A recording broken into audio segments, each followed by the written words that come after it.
Um, I still get the question sometimes, or the response is, my house is my retirement. Where are you going to live?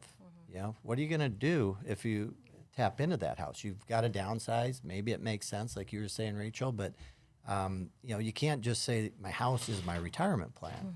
You need to save outside of that. So, had a client recently, that was her response. I was like, Well, it's interesting because I think that people's view of real estate is that it never goes down. Okay. Right. And part of the reason for that is because there's not, you aren't buying and selling your house every day, and what happens is most people probably stay in their house for more than 7, 8 years. Okay. Maybe not much longer than 10 or 15, but they're in there for a long time. And so they've given it time to appreciate.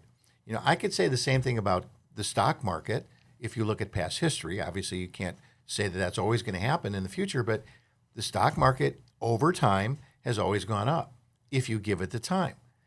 So it's kind of a miscalculation, if you will, that it's the only thing that goes up. So instead of concentrating, it's like you just said, this is my retirement plan. All right. Well, what happens if that one asset goes down when you need it the most? That's not a good plan to have, I don't think.